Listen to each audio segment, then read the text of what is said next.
शिवसेनेचे मुख्य नेते एकनाथ शिंदे यांच्या आदेशानं सगळीकडे संपर्क प्रमुखांचा दौरा सुरू आहे। नव्यानं सगळ्यांना संपर्क प्रमुखाची जबाबदारी मिळालेली आहे अशी माहिती खासदार श्रीकांत शिंदे यांनी बैठकीनंतर दिली। गेल्या आठवड्यामध्ये जिल्हानिहाय संपर्क अध्यक्षांची नियुक्ती करून मनसे अध्यक्ष राज ठाकरेंनी संघटन मजबूत करण्याचा प्रयत्न सुरू केला आहे। आता त्यांनी स्थानिक पातळीवरील पदाधिकाऱ्यांच्या कामगिरीचा आढावा घ्यायला सुरुवात सुद्धा केलेली आहे। त्यामुळे पक्षामध्ये लवकरच फेरबदल होण्याची सुद्धा शक्यता असल्याची माहिती सूत्रांनी दिली आहे।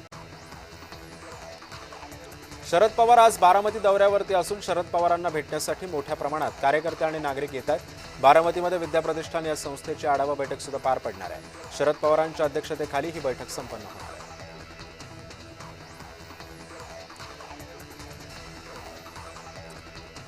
अलिबाग तालुक्यातील आक्षी येथील शेकडो ग्रामस्थांनी भाजपमध्ये प्रवेश केलाय। मंत्री नितेश राणे यांनी कोळी बांधवांसाठी कोट्यवधींची जेटी उभारण्याचं काम हाती घेतलंय।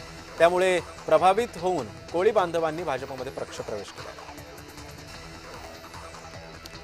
मसाजोगचे सरपंच पदाच्या पोटनिवडणुकीकडे संपूर्ण राज्याचं लक्ष लागलंय।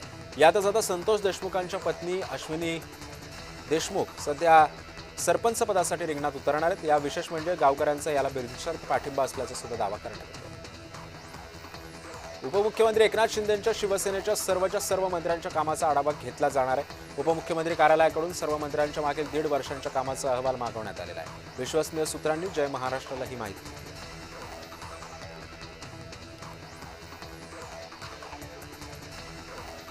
खासदार नारायण राणेंच्या 74व्या वाढदिवसानिमित्त कणकवली उपजिल्हा रुग्णालयासमोर मैदानावरती कार्यक्रम होणार आहे। त्यासाठी देवेंद्र फडणवीस, एकनाथ शिंदे, नितीन गडकरी, रवींद्र चव्हाण यांच्यासह सिने अभिनेते संजय दत्त आणि सोनू निगमही उपस्थित असतील। भाजपचे जिल्हाध्यक्ष प्रभाकर सावंत यांनी ही माहिती दिली आहे। देवेंद्र फडणवीसांनी बारामतीची पोटनिवडणूक बिनविरोध व्हावी ही जनभावना व्यक्त केली आहे असं वक्तव्य त्यांनी केलेलं होतं। मात्र त्याला संजय राऊतांनी उत्तर दिलंय। फडणवीसांनी जनभावनेचा अर्थ सांगावा, नांदेडमध्ये जनभावना नव्हती, पंढरपूरमध्ये नव्हती असं म्हणत संजय राऊतांनी फडणवीसांना सवाल उपस्थित केलेला आहे। महाराष्ट्र विधिमंडळाची अंदाज समिती आज नांदेडच्या दौऱ्यावरती होतीये।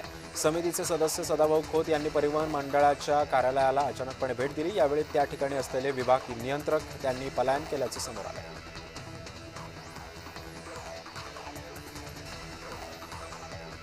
ज्या ठिकाणी खड्डे नाहीत त्या रस्त्यांची पण यामध्ये नोंद केलेली आहे। रस्त्यांवरती खड्डे भरायचं काम ठेकेदारांचं की महानगरपालिकेचं आहे?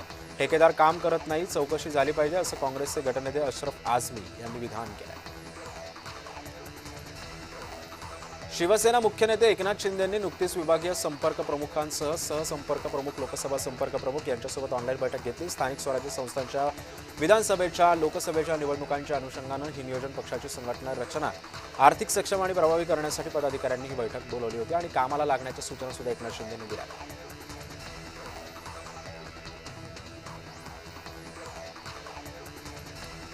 नांदेड शहरामध्ये अवैध हत्यारं आलेली आहेत। येथील गुन्हेगार गुन्हा करून तेलंगणा आणि कर्नाटकामध्ये पळून जातात। नांदेड शहरामध्ये झडती घेतल्यास 2000 बंदुका आढळतील। या शहरावरती कोणाचाच वचक राहिला नाही अशी टीका शिवसेनेचे आमदार हेमंत पाटील यांनी केली आहे।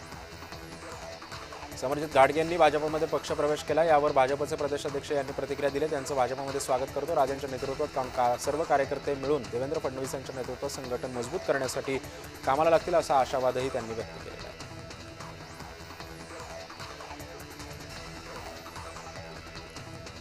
पुण्यामध्ये आमदार गोपीचंद पडळकरांच्या बाईक रॅलीचं आयोजन करण्यात आलं होतं। पुणे पोलिसांनी आमदार गोपीचंद पडळकरांची रॅली ही अडवली आणि त्यानंतर त्यांना पुढे जाऊ दिलेलं नाही।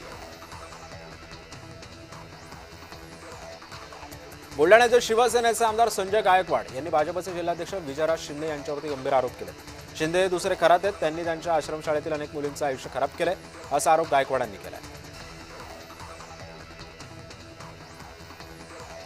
महायुती सरकारमार्फत होणारा विकास स्थानिकांसाठी आहे, जिहादी रोहिंग्यांसाठी नाही। मी मंत्री झालो तेव्हा सांगितलं होतं जिहाद मुक्त किनारपट्टी करणार असं मंत्री नितेश राणेंनी विधान केलंय।